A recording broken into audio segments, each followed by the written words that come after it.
اعوذ باللہ من الشیطان الرجیم بسم اللہ الرحمن الرحیم۔ کامیاب لوگ وِد تبسم کے ساتھ فیاض احمد تبسم حاضر خدمت ہے۔ السلام علیکم ورحمۃ اللہ وبرکاتہ۔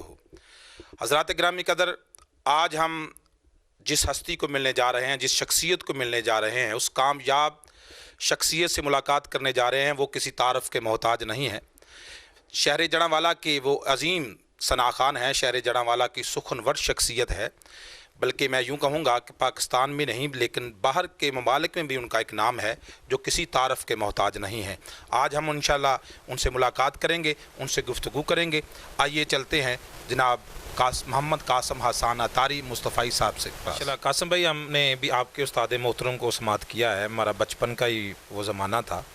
واقعی کسی وہ تعارف کے محتاج نہیں، ولی کامل تھے۔ وہ ان کا قصیدہ بردہ شریف ہم نے سماعت کیا ہے، اس کے بعد ظہوری قصوری رحمۃ اللہ علیہ کو ہم نے سماعت کیا ہے۔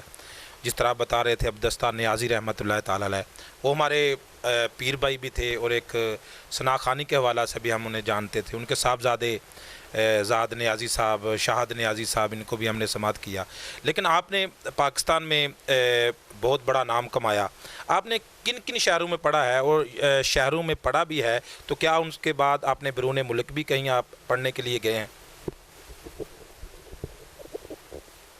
فیاض بھائی، یہ اللہ تعالیٰ کے فضل و کرم سے حضور جان رحمت صلی اللہ علیہ وسلم کے طفیل پاکستان بھر میں، یعنی کہ پاکستان کے جو بڑے بڑے شہر ہیں، تقریباً سبھی شہروں میں الحمدللہ میری حاضری ہو چکی ہے۔ کوئٹہ، کراچی، آزاد کشمیر اور اسلام آباد، پشاور، کشمیر کے علاقے، تو اللہ تعالیٰ کے فضل و کرم سے سبھی شہروں میں میری حاضری ہو چکی ہے۔ تو اس کے علاوہ آپ نے پوچھا ہے کہ بیرون ممالک میرے لیے بہت بڑا اعزاز ہے کہ عالم اسلام کی ایک بڑی معتبر شخصیت، جن کو الحمدللہ ہر نوجوان فالو کر رہا ہے، ان بڑا یعنی کہ پسند سے الحمدللہ ان کا وہ بیان سنا جاتا ہے، میڈیا میں بھی، سوشل میڈیا میں بھی، اور ٹی وی کے سارے چینلوں پہ بھی، اور نوجوان نسل بڑی پسند کرتی ہے آج کل کے دور میں۔ میری مراد عظیم عالمی مبلغ اسلام قبلہ پیرزادہ رضا ثاقب مصطفی صاحب زیدہ مجدہ امیر ادارت المصطفیٰ انٹرنیشنل، ان کے ساتھ الحمدللہ مجھے پہلی مرتبہ دبئی، ابوظہبی، شارجہ میں الحمدللہ سفر کی یہ سعادت حاصل ہوئی، اور ان کے ساتھ الحمدللہ میں نے مختلف جگہوں پہ الحمدللہ آپ کا بیان ہوتا تھا اور میری نعت ہوتی تھی قصیدہ بردہ شریف۔ اور خاص طور پہ اس میں یہ قابل غور بات ایک نقطہ ہے یہ کہ ابوظہبی میں الشیخ علی الہاشمی صاحب ہیں، وہاں کے خلیفہ زید بن نہان کے عزیز ہیں، تو ان کے محل میں جب قبلہ پیرزادہ صاحب کے ساتھ میں گیا تو وہ سبھی تقریباً عربی سمجھنے والے تھے۔ تو قبلہ پیرزادہ صاحب نے مجھے فرمایا کہ قاسم حسان، تم یہاں قصیدہ بردہ شریف پڑھو، یہاں نہ تو اردو سمجھی جاتی ہے نہ پنجابی سمجھی جاتی ہے۔ تو میں نے الحمدللہ قصیدہ بردہ شریف وہاں، اور میرے لیے یہ اعزاز کی بات ہے کہ وہ شیخ علی الہاشمی صاحب دامت برکاتہم العالیہ کے سامنے علماء اکرام کا ایک جمع غفیر تھا جو کہ مختلف ممالک سے آیا ہوا تھا دین متین کی خدمت کے لیے، دین سیکھنے کے لیے۔ تو وہاں الحمدللہ قصیدہ بردہ شریف جب میں نے پڑھا تو قبلہ پیرزادہ رضا ثاقب مصطفی صاحب دامت برکاتہم العالیہ، یہ میرے لیے بہت بڑا اعزاز ہے۔ انہوں نے ایک جملہ فرمایا کہ اب قاسم صاحب تم مقبول عرب و عجم ہو گئے ہو۔ تو الحمدللہ مجھے یہ بہت بڑی سعادت میں اپنے لیے سمجھتا ہوں کہ پہلا سفر ان کے ساتھ الحمدللہ میرا ہوا۔ قاسم بھائی، آپ نے بہت سی ہستیوں کا، بہت سی شخصیات کا نام آپ نے لیا۔ اکثر ثناخان علماء کرام یا پیر حضرات یا جتنے بھی ہمارے شیخ ہیں ان کے سامنے پڑھنے سے ڈرتے ہیں، لیکن آپ نے کن کن ہستیوں کے سامنے پڑھنے کا شرف حاصل کیا؟ اصل میں فیاض بھائی بات یہ ہے کہ جب بندہ پٹڑی سے اتر جاتا ہے نا، تو تبھی یہ مشائخ عظام ہماری اصلاح کرتے ہیں۔ تو نعت کے وہ خلاف نہیں ہیں، نہ نعت خانوں کے خلاف ہیں۔ تو میرے لیے بہت بڑے اعزاز کی بات ہے کہ قبلہ پیرزادہ رضا ثاقب مصطفی صاحب زیدہ مجدہ، تو اسلاف میں قبلہ پیر سید نصیر الدین نصیر گولروی صاحب رحمۃ اللہ تعالیٰ علیہ، آپ کے سامنے بھی مفتی اعظم پاکستان قبلہ مفتی منیب الرحمان صاحب زیدہ مجدہ، جناب قبلہ ڈاکٹر طاہر القادری صاحب کے سامنے 1996 میں قصیدہ بردہ شریف میں نے پڑھا۔ تو انہوں نے بھی ماتھا میرا چوما اور کہا کہ قاری صاحب کی آپ نے یاد تازہ کر دی ہے. اور اس کے علاوہ ایک بہت بڑی شخصیت جن کا میں نام لینا ضروری سمجھتا ہوں، وہ خانہ کعبہ شریف کے جن کے پاس چابیاں ہوتی ہیں، متولی الشیخ عبد الرحمن الشیبی زیدہ مجدہ. وہ سیالکوٹ میں تشریف لائے تو میزبانوں نے رابطہ کیا کہ وہ صرف عربی زبان سمجھتے ہیں، تو اب عربی زبان میں قصیدہ بردہ شریف اور حضرت حسان بن ثابت رضی اللہ تعالیٰ عنہ کی وہ نعت شور آفاق آپ نے ان کے سامنے پڑھنی ہے، کیونکہ وہ پنجابی اور اردو نہیں سمجھتے. تو الحمدللہ اس کے علاوہ امیر المجاہدین قبلہ خادم حسین رضوی صاحب رحمۃ اللہ تعالیٰ علیہ، آپ کے سامنے بھی مجھے 2 مرتبہ، تو وہ حیران کن یعنی کہ بات یہ کہ بعض نعت خانوں نے یہ بعد میں پوچھا بھی کہ آپ نے نعت شریف پڑھ لی، تو انہوں نے کچھ نہیں کہا. میں نے کہا میں نے الحمدللہ ان کے سامنے نعت پڑھی، انہوں نے شابش دی ہے. اچھا حیران یعنی کہ ہوئے، وہ کہنے لگے کہ ہم تو ڈرتے رہے. میں نے کہا ڈرنے کی بات نہیں ہے، جب بندہ نعت کو یعنی کہ ادب کے دائرے میں رہ کر پڑھتا ہے نا، تو الحمدللہ یہ جو ساری شخصیات میں نے جن کا نام لیا ہے، یہ سبھی الحمدللہ اس کو یعنی کہ پسند کرتی ہیں اور بڑی محبت سے سنتی ہیں الحمدللہ. ابھی حال ہی میں ایک بڑا خوبصورت پروگرام عالمی مبلغ اسلام پیرزادہ رضا صاحب مصطفی صاحب زیدہ مجدہ، آپ کا خطاب تھا علی سیدہ شریف میں 27 ستمبر کو، اور آپ کے خطاب سے قبل الحمدللہ میری نعت تھی. تو قصیدہ بردہ شریف اور نعت شریف پڑھ کے جب میں بیٹھنے لگا تو قبلہ پیرزادہ صاحب نے فرمایا کہ آپ نے وہ میری بھی فرمائش پوری کرنی ہے. یہ ان نعت خوانوں کے لیے پیغام ہے جو کہتے ہیں کہ علماء کرام مشایخ اعظام کے سامنے ہمیں تو پڑھتے ڈر لگتا ہے. تو انہوں نے خود فرمائش کی، یعنی کہ اس فرمائش سے پتہ چلتا ہے کہ وہ خود نعت سننا چاہتے ہیں، لیکن نعت ہونی چاہیے، نعت کو برائے نعت پڑھنا چاہیے ادب کے ساتھ. تو اس میں خاص بات یہ ہے فیاض بھائی کہ میں سمجھتا ہوں کہ یہ حاصل زندگی لمحات ہوتے ہیں، اور میں سمجھتا ہوں کہ میرے لیے یہ ذریعہ بخشش بھی ہے. اور بہت خال ہزاروں میں سے بہت چند محافل ایسی ہوتی ہیں جن میں آنکھوں کا وضو ہو جاتا ہے. تو اس محفل میں خاص بات یہ ہے کہ اللہ تعالیٰ کے فضل و کرم سے حضور علیہ السلام کی نالن پاک کے تصدق کے صدقے قبلہ پیرزادہ صاحب کی آنکھوں کا بھی وضو ہو گیا، وہ نہ سن کر جو انہوں نے فرمائش کی مجھ سے.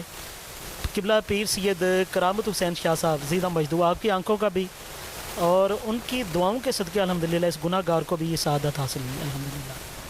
جی ماشاءاللہ. قاسم بھائی، جس طرح آج کل ثناخوان ہیں، کچھ دف کے ساتھ پڑھ رہے ہیں، کچھ ذکر کے ساتھ پڑھ رہے ہیں، آپ نے وہ ٹرینڈ کیوں نہیں چینج کیا؟ اس کی وجہ بتائیے گا ضرور کہ آپ نے کس لیے اسی جس طرح پڑھتے ہیں اسی طرح رہے، آپ نے اپنے آپ میں چینجنگ نہیں لائی؟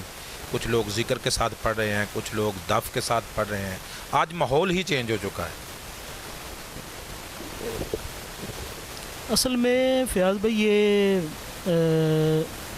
میں سمجھتا ہوں کہ ادب کے خلاف ہے. نعت شریف اگر اسلاف کو آپ فالو کریں نا، سنیں یوٹیوب پہ آپ سن لیں، جو یعنی کہ پیچھے گزر چکے ہیں ہمارے استاد نعت خان، جن میں قبلہ اعظم چشتی صاحب، قبلہ زوری صاحب، قبلہ نیازی صاحب، قبلہ قاری زبید رسول، دیگر نعت خان. تو وہ اکیلا یعنی کہ بندہ نعت شریف پڑھا کرتا تھا، اور اس کے یعنی کہ یہ دیکھیں کہ آپ درود شریف پڑھتے ہوئے ہاتھ یعنی کہ اس کے بندے ہوتے تھے، ٹھیک ہے، اور ادب کے ساتھ یعنی کہ فل ادب کے ساتھ. جی الحمدللہ. اور وہ یہ یعنی کہ اس کا یعنی کہ وہ دل سے الحمدللہ پڑھا کرتے تھے. اور آپ نے اکثر دیکھا ہوگا کہ ان کے محافل میں اکثر وہ ایک کفیت اور روحانیت کی جو لہریں ہیں الحمدللہ، آنکھوں کا وضو ہو جانا، اور احباب بھی بڑی محبت اور ادب کے ساتھ بیٹھا کرتے تھے. تو میں نے چونکہ قبلہ قاری صاحب کو فالو کیا ہوا ہے اللہ تعالیٰ کے فضل و کرم سے، اور میں اسی پہ الحمدللہ میرا دل مطمئن ہے. تو بعد میں جو یہ بھیڑ چال کا جو دور شروع ہوا ہے، تو میں اس کو ادب کے خلاف سمجھتا ہوں.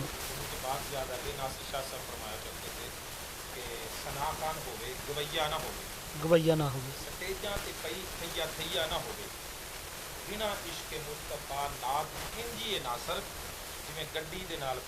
پیا نہ ہوئے. جی بالکل ایسے ہی ہے. تو قبلہ قاری صاحب کو فالو کرتے ہوئے الحمدللہ مجھے بھی بڑے دوستوں نے کہا، حضرت قبلہ بدر الدین بدر صاحب رحمۃ اللہ تعالیٰ علیہ، قبلہ اعظم چشتی صاحب کے بڑے سینئر نعت یعنی کہ شاگرد تھے، اشرف چشتی صاحب وہ بھی بڑے سینئر تھے، اور اس کے علاوہ ثناء اللہ بٹ صاحب، نذیر حسین نظامی صاحب کے ساتھ الحمدللہ میرا وقت گزرا ہے اللہ تعالیٰ کے فضل و کرم سے۔ تو ان شخصیات کو دیکھتے ہوئے میرا جنہوں نے یعنی کہ ان کو فالو کیا ہوا ہے یا ان کو سنا ہوا ہے یا ان کے ساتھ وہ صحبت یعنی کہ اختیار کی ہے، میں سمجھتا ہوں کہ وہ کم از کم وہ پٹڑی سے نہیں اتر سکتا۔ تو موجودہ دور میں جو نعت خوانی کا سلسلہ ہے، میں تو یعنی کہ یہی پیغام دوں گا کہ وہ یعنی کہ خدارہ باز آ جائیں، کیونکہ ان محافل میں اکثر آپ نے بے ادبی کے مناظر بھی دیکھے ہوں گے، کوئی روحانیت اور کفیت کا وہ جو منظر دیکھنے میں آتا ہے لوگ ترس گئے ہیں۔ ابھی آپ محافل میں دیکھیں نا، مختلف یعنی کہ طبیعت کے لوگ یعنی کہ کچھ چلنتر قسم کو پسند کرتے ہیں، کچھ یعنی کہ سولو کو پسند کرتے ہیں، کچھ دف کو پسند کرتے ہیں، لیکن جو یعنی کہ سولو کو پسند کرتے ہیں، جو اسلاف کا طریقہ کار ہے، اسی میں آنکھوں کا وضو ہوتا ہے، اس میں روحانیت اور کفیت پیدا ہوتی ہے۔ تو مجھے کافی دوستوں نے کہا، لیکن میں نے کہا میرا ضمیر نہیں مانتا۔ اصل میں بات یہ کہ 50-60 ہزار کا مجمع ایک طرف، وہ اللہ تعالیٰ کا ایک نیک بندہ، برگزیدہ بندہ، اس کی دعائیں لے لے، اسے صحابت لے لے، ٹھیک ہے، وہ 50,000 60,000 سے زیادہ الحمدللہ میں سمجھتا ہوں کہ وہ ماشاءاللہ۔ قاسم بھائی، آپ نے پاکستان میں نہیں بلکہ باہر کے ممالک میں آپ نے پڑھا ہے، لیکن ظاہر آپ نے ایوارڈ بھی حاصل کیے ہوں گے، تو آپ نے کہاں کہاں سے یہ ایوارڈ حاصل کیے ہیں؟ اس کے علاوہ سوال یہ ہے کہ ہر ایک ہستی کے پیچھے، ہر شخصیت کے پیچھے کسی نہ کسی کا کامیابی کے لیے ہاتھ ضرور ہوتا ہے کہ وہ کس نے کامیاب کیا۔ آپ کیا سمجھتے ہیں کہ آپ کی کامیابی کے پیچھے کس کا ہاتھ ہے؟ میری کامیابی کے پیچھے فیاض بھائی میرے والدین کا ہاتھ ہے۔ مجھے اچھی طرح یاد ہے کہ میرے والد محترم جناب قبلہ ڈاکٹر اسرار حسین شرک پوری زیدہ مجدو، مجھے جب میں پرائمری کلاس کا طالب علم تھا تو نعت شریف پڑھنے کے لیے مختلف جگہوں میں مساجد میں لے کر جایا کرتے تھے۔ تو اکثر ان میں ہمارا سفر گاؤں کا بھی ہوتا تھا، شہروں کا بھی ہوتا تھا۔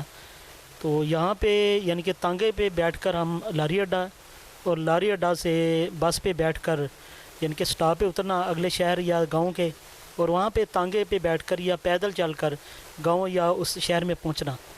اچھا، اب وہاں پہ یعنی کہ ٹائم ملا یا نہیں ملا یہ علیحدہ بات ہے، تو وہاں پہ انتظام سونے کا ہے یا نہیں ہے یہ بھی علیحدہ بات ہے۔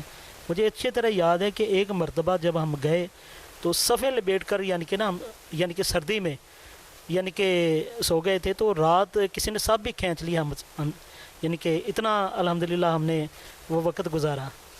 تو والدین کی دعاؤں کی بدولت الحمدللہ والدین نے یعنی کہ میرے والد محترم نے ہمت نہیں ہاری، تو ان کا یہ مشن تھا کہ میرا بیٹا ثناء خاں بنے۔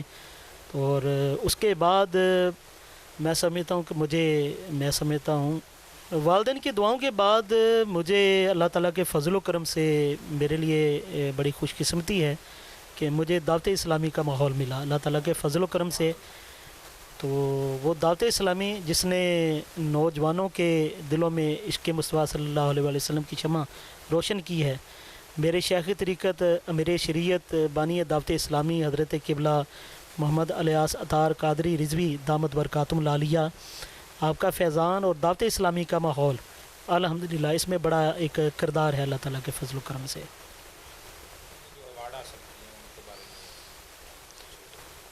سب سے پہلے تو جڑاں والا میں شروع میں بڑا یعنی کہ ایک مقابلہ جات کا ماحول پیدا ہوتا تھا۔ قبلہ والد گرامی مجھے لے کر جایا کرتے تھے، وہ ہر مقابلے میں حصہ لیتا تھا۔ ایک آل پاکستان مقابلہ نعت جڑاں والا میں بھی یعنی کہ ہوا، جس کے چیف آرگنائزر نئی فوٹوگرافر اور دیگر احباب تھے۔ تو الحمدللہ وہاں پہ گولڈ میڈل مجھے ملا، اور ایک مقابلے میں یہ سلور میڈل اور کانسی کا میڈل بھی مجھے مل چکا ہے۔ تو ملکی لیول کا جو پروگرام ہوا آل پاکستان مقابلہ نعت، جس میں مجھے صدارتی ایوارڈ ملا، پریزیڈنٹ ایوارڈ، وہ سن 1993 میں جنگ اخبار کے بانی میر خلیل الرحمن رحمۃ اللہ تعالی علیہ، ان کو اصالہ ثواب کرنے کے لیے آل پاکستان مقابلہ نعت الحمرا حال میں ہوا۔ تو اس میں ججز کے فرائض جو انجام دیے وہ قبلہ نذیر حسین نظامی صاحب، پاکستان کے بڑے معروف نعت خواں، عظیم نعت گو شاعر رفیع الدین ذکی قریشی صاحب، قبلہ صاحبزادہ سید الطاف فرمان پاشا صاحب، تو وہاں اللہ تعالیٰ کے فضل و کرم سے مجھے پہلی یعنی کہ جو پوزیشن وہ الحمدللہ میرے حصے میں آئی. تو صدارتی ایوارڈ الحمدللہ وہاں مجھے ملا کیونکہ صدر کے ہاتھوں مجھے ایوارڈ دیا گیا، سردار سکندر حیات آزاد کشمیر کے صدر. تو اس کے علاوہ 2007 میں رومیہ کشمیر عارف کھڑی، یہ ایک جبیر ہوٹل میرپور آزاد کشمیر میں کانفرنس ہوئی تھی رومیہ کشمیر آپ کے بارے میں. تو وہاں الحمدللہ اس وقت کے چیف جسٹس جناب چودھری ریاض اختر صاحب، انہوں نے الحمدللہ مجھے سیف الملوک ایوارڈ سے نوازا. اور اس کے علاوہ درجنوں ایوارڈ ہیں اللہ تعالیٰ کے فضل و کرم سے، لیکن سب سے بڑا ایوارڈ جو ہے وہ نعت خوانی کا اللہ تعالیٰ کے فضل و کرم سے، جس پہ ابھی تک الحمدللہ دعا فرمائے تا زندگی یعنی کہ میرا اختتام ہو. آپ ثنا خانوں کو کیا پیغام دینا چاہتے ہیں آج کل جو ثنا خوانی کر رہے ہیں اس کے حوالے سے؟ پیغام تو میں یہی دینا چاہوں گا کہ وہ یعنی کہ اسلاف کو فالو کریں. ان کے سامنے ایک سے ایک بڑھ کر شخصیت ہے. قبلہ اعظم چشتی صاحب جیسے میں نے پہلے ذکر کیا، قبلہ ظہری صاحب، قبلہ قاری زبید رسول. جب ان کو سن لیں گے تو انشاءاللہ تعالیٰ دوسری طرف جانے کی ضرورت نہیں پڑے گی. تو میں یہ چاہوں گا کہ وہ یعنی کہ دور پھر سے آئے، کیونکہ اسی میں بقا ہے اللہ تعالیٰ کے فضل و کرم سے. آپ نے زندگی کا ایک حصہ گزارا ہے ثنا خوانی میں. آپ کلام لکھنے والے شعراء جو ہیں ان میں سے آپ کس کو زیادہ پسند کرتے ہیں؟ سب سے پہلے تو میرا آغاز جو اپنے استاد محترم قبلہ قاری زبید رسول صاحب کی طرح قصیدہ بردہ شریف سے ہوتا ہے. اس کے بعد کوشش ہوتی ہے کہ پاکستان کے بڑے یعنی کہ مقتدر یعنی کہ اسلاف میں سے شعراء کرام، جن میں حفیظ طائب صاحب، حضرت قبلہ مدر الدین مدر صاحب، ادیب رائے پوری، قبلہ ظہری صاحب، قبلہ نیازی صاحب اور ان جیسی اور بھی شخصیات ہیں جن کے کلام الحمدللہ میں ان کے سلیکٹ کر کے الحمدللہ پڑھتا ہوں اللہ تعالیٰ کے فضل و کرم سے. آپ لوگوں کو کیا بتانا چاہیں گے کہ کامیاب لوگ بے تبسم چینل کے حوالے سے آپ کیا؟ یہ کامیاب لوگ اور تبسم آپ نے جو چینل یعنی کہ اس کو شروع کیا ہے، یہ فروغ حمد و نعت کے سلسلے میں بڑا اچھا میں سمجھتا ہوں کہ چینل ہے. اس کو سبسکرائب بھی کریں اور اس کو شیئر بھی کریں، کمنٹس بھی دیں. اللہ تعالیٰ اس میں مزید برکتیں عطا فرمائے. قاسم بھائی، آخر پر ہم چاہتے ہیں کہ آپ کوئی ہمیں اچھا سا کلام سنائیں جس سے ایمان تازہ ہو جائے اور ناظرین سننے والے جو ہیں وہ بھی اس سے مستفید ہوں. حضرت ادیب رائے پوری رحمۃ اللہ تعالی علیہ، آپ کا کلام ہے.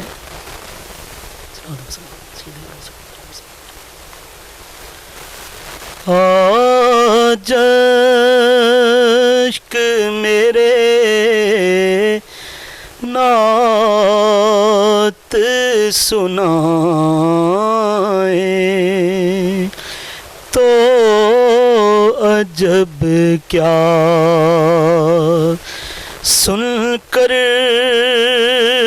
وہ مجھے پاس بلائیں تو عجب کیا منہ ڈھانپ کے رکھنا کے گناہ گار بہت ہوں. منہ ڈھانپ کے رکھنا کے گناہ گار بہت ہوں. میت کو میری دیکھنے آئے تو عجب کیا سن کر وہ مجھے پاس بلائیں تو عجب کیا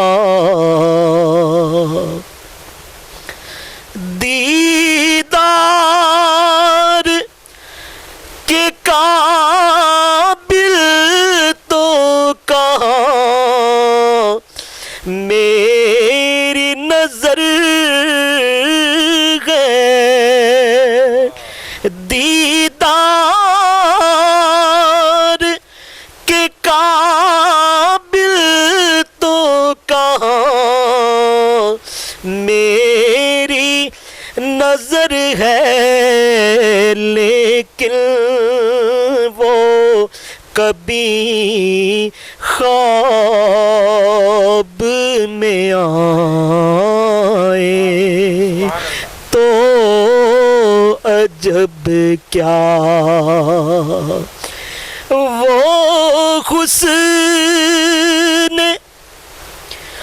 دو عالم ہے ادیب، ان کے قدم سے وہ حسن دو عالم ہے ادیب، ان کے قدم سے صحرا میں اگر پھول کھلائیں تو عجب کیا، آج اشک میرے نعت سنائیں تو عجب کیا۔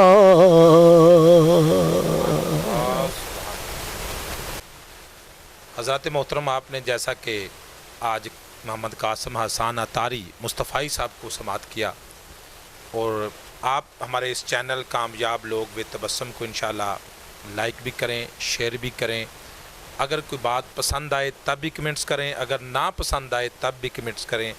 حضرات، ہر کامیاب لوگ، جتنے بھی لوگ ہیں، جو لوگ سمجھتے ہیں کہ وہ کامیاب ہے، کچھ لوگوں کے ذہن میں یہ ہوتا ہے، چند دن ہوتے ہیں فیلڈ میں آئے ہوئے، وہ کہتے ہیں کہ ہم بھی اس مقام پہ پہنچنا چاہتے ہیں جس طرح قاسم حسان صاحب ہیں۔ وہ یہ نہیں دیکھتے کہ ان کا کتنا عرصہ اس فیلڈ میں گزرا ہے، انہوں نے کتنی تنگیاں سہی ہیں، کتنے لوگوں کے ساتھ انہوں نے محفلوں میں گئے ہیں اور کتنے کلام یاد کیے ہیں، کتنا وقت ہوا ہے۔ کامیابی اس طرح نہیں ملتی۔ بہرحال قاسم بھائی بڑے اچھے انداز کے ساتھ، بہت پیارے انداز کے ساتھ انہوں نے ہمیں محبتوں میں یاد رکھا۔ اللہ تعالیٰ ان کو صحت کاملہ عاجلہ عطا فرمائے، اور آپ سب کو بھی اللہ تعالیٰ صحت کاملہ عاجلہ عطا فرمائے۔